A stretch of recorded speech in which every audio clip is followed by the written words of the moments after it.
versus Piranda. Your path has brought you here. Knowledge is power.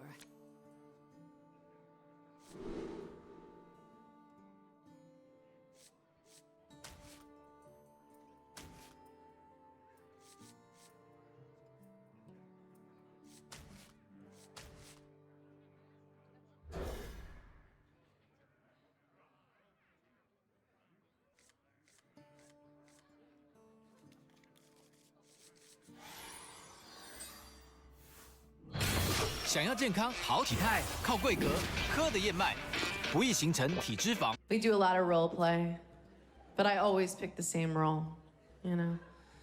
I'm always like, okay, I am in a coma.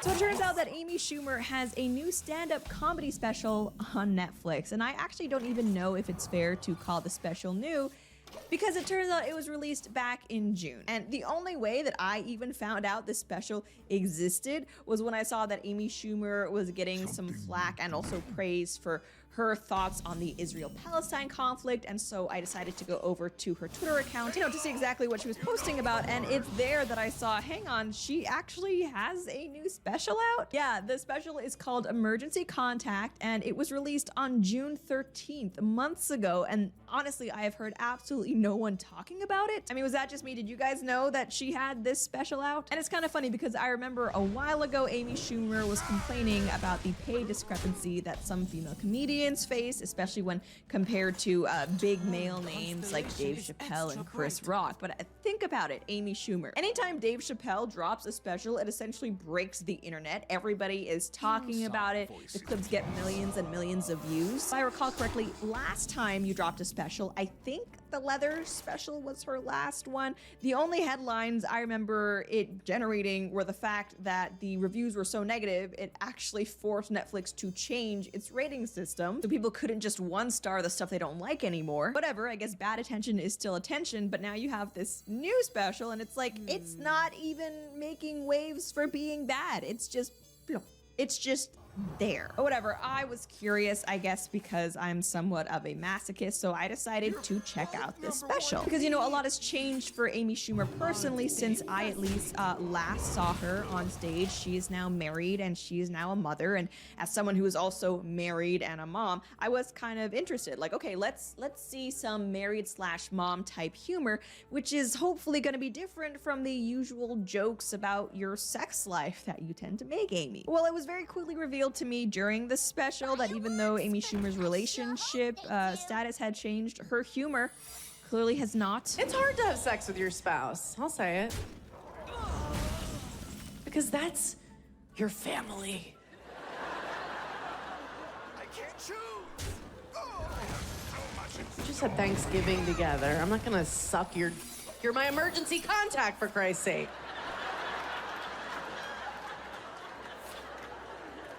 Disgusting. Is that a joke? Okay. Can't talk dirty to each other anymore. Know each other too well. I'm like, I'm gonna. He's like, no, you're not.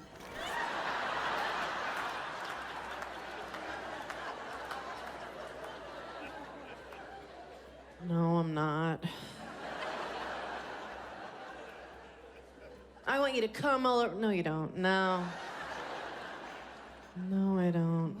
What I found really interesting about watching Emergency Contact is like, okay, this is a Netflix comedy special you are filming. So obviously performers, they perform their material for quite a bit. And then finally, when they're actually filming the special, it's like, okay, this is the best stuff that you're including. You've had time to test out which jokes work and which don't. And not only that, but these are really big venues. So presumably tickets are gonna be expensive. So the people who are there, they're gonna be like your most diehard fans. And I mention all that because those factors kind of work together to make it so that when a comedian is actually filming their stand-up special, the laughter, it should be off the charts. You should watch a stand-up special and be able to see and hear how into the material the audience is. You can appreciate just how funny this comedian is being. It didn't seem like that was the case during Emergency Contact. While I was watching the special, there were just way too many times when I noticed that even the audience, I mean, Amy Schumer's fans, presumably, just didn't seem that into her jokes. I just didn't know if you were trying to wake the neighbors neighbors because it's so loud, but no, I like it. No. Is that too romantic? Find someone who can stand you. I'm not gonna suck your... You're my emergency contact, for Christ's sake. I don't mean to brag, but I've gotten bigger laughs on Zoom calls, okay? And now when it comes to Amy Schumer and her comedy, I'd be remiss if I didn't bring up the fact that she has been accused by several different comedians of actually stealing their jokes, which is a very serious allegation in the world of comedy, because really all you have as a comic are your jokes. And especially if you're lesser known, you're trying to make it in the industry, if someone who's more popular comes along and steals your material, I mean, that could basically be a death sentence to you. And while watching Emergency Contact, I personally at least didn't hear anything that made me think, oh, hang on, that's exactly or similar to a bit that this other person does. So correct me if you guys noticed something I didn't. I was still simultaneously surprised, but not really, at how just unoriginal so much of her content is. Oh, married people have less interesting sex. Whoa. Don't hurt yourself with that edgy content. Overall, if you were hoping that in this special, Amy Schumer would have some cutting, revolutionary takes about what it's like to be married or a mother, you'd be very wrong. I've only been married for 5 years, but this is what I think marriage is so far. I think marriage is finding someone who can stand you.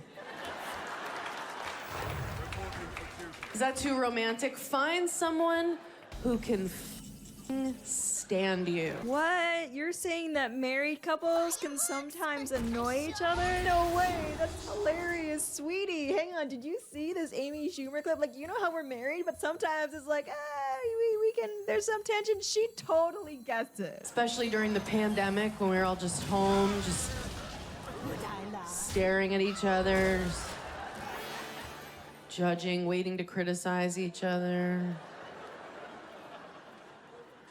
You gonna chew like that? Huh? I just didn't know if you were trying to wake the neighbors because it's so loud, but no, I like it. No. Oh my God, Amy, that's so funny. A wife commenting on how her husband chews loudly. I've never heard material about that. It's so good. And if you're someone who's thinking, Lauren, you're being uncharitable toward Amy Schumer here, obviously not every joke in a stand-up special can be gold. Stop looking for the unfunny parts. And it's like, okay, first off, actually, if you're a good comedian, every part should be funny. That aside, this is not me trying to look for the unfunny parts of Emergency Contact. These are actually the clips that Netflix have chosen to promote for the special. And I mean, maybe it's indicative of the lack of confidence that Netflix has in this special, but from what I can see, they've only released 2 clips. One clip titled Marriage is Finding Someone Who Can Stand You, and the other clip titled Sex After Marriage. Again, we are just really trailblazing with originality here. Yeah, and incidentally, those are also the 2 same clips that I saw Amy Schumer promoting on her social media. This isn't me trying to make the special look bad. These, according to Netflix, who I'm guessing have marketing people behind the project, are the best parts that Amy has to offer. And while I was watching the special, I will say that I at least made it through the entire thing, which is something, because I'm someone who, if something's not entertaining, I have no problem switching off. That desire some people have that they need to finish something, I don't have that. I will gladly stop after 5 minutes if I'm just not into it. And so the fact that I was able to watch all of Emergency Contact, yeah, it's something. And there were parts that I was like, okay. But what I found is that even at its funniest, if you ask me, Emergency Contact, that stand-up material is not really stand-up material. Because here's the thing, Amy Schumer, she can be somewhat funny for a woman. And I just know I made a lot of people in the comments angry with that comment. Amy Schumer is the type of funny where it's like, if you're talking to your friend in a conversation, they'll say something that kind of makes you, chuckle, and you go, oh, that person's funny. Or you listen to someone as part of a podcast and they kind of keep things entertaining enough where you're like, oh yeah, you know, that gave me a laugh. I'm not saying that that's not a valuable skill in and of itself, but if you ask me, again, maybe you guys disagree, that's a different level and type of comedy than a stand-up comedy special. If I'm actually going to someone to see them perform stand-up comedy, I would hope they would be able to get a little more out of me than just a chuckle or some amusement. And for other stand-up comedians, That's exactly what I found. I mean, Dave Chappelle, he will have me in stitches. Ryan Long, I was lucky enough to see him perform stand-up in person in Orlando, and he had me absolutely dying. I hadn't laughed that hard in a really long time. But again, you can tell listening to the laugh track on this, even Amy Schumer fans, when it comes to this material, are kind of just like, huh, yeah. I dragged him there. I was like, I want to see it in the theater, you know, we're fighting. I don't even remember what it was about. I remember I was right. But this is why I like being married, because it's like, you know, he said to me, he's like, I don't even want to be near you right now. And before we were married, I'm like, oh, you know, but I'm like, well, can I have your wallet? Because I still want to see Top Gun.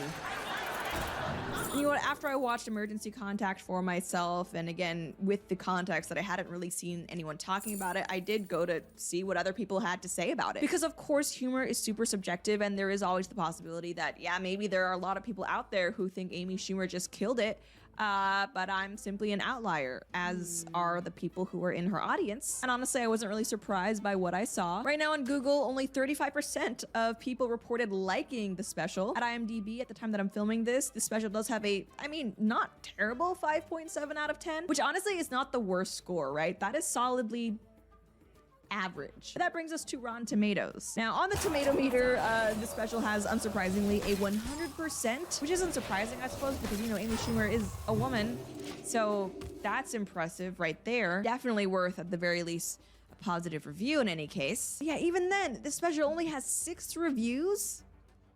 6 reviews? It's no wonder I never heard of it if even journalists who are so used to kissing the butts of unfunny but progressive female comedians aren't bothering to review or watch it. Like, why should anyone else? But yeah, brings us to the audience score, 22% on Rotten Tomatoes, which sounds about right. So Amy Schumer's Emergency Contact, had you heard of it before you watched this video? And if not, are you now interested in watching it? I don't know, do you like Amy Schumer's comedy? Let me know down below. That's it for now though. Thank you so much for tuning in, and I'll see you next time. Reporting for duty. You stole it. Then you stole it. And then I stole it. It's called capitalism. So I think it's safe to say that Disney's takeover of Lucasfilm has been a little bit rocky, to say the least, right? I mean, the Star Wars trilogy that they did, it made money, sure, which for a lot of people is enough to call it a success. But I think if we look at what the fan reaction to it has been, not the best. And that's not even to mention what the reaction has been to things like Solo, a Star Wars story, or all of the Disney Plus series that they keep pooping out, it seems like, every other day. And there's also Willow, which Disney did a whole series sequel to, which if you've been keeping up with the news on, not only was it very poorly received by audiences, but it was actually, the viewership was so low that Disney has decided to remove it from the streaming service entirely, because they would rather take the tax write-off than have it available for people to watch on their platform. And I don't care how big of a Disney shill you are, it is really hard to paint that as a win. Which brings us to Indiana Jones. And now I know I'm in the minority here, but personally, I have always preferred Indiana Jones to Star Wars. And it's not that I dislike sci-fi, because I don't. I've just never really been that into Star Wars specifically. Plus, I love that whole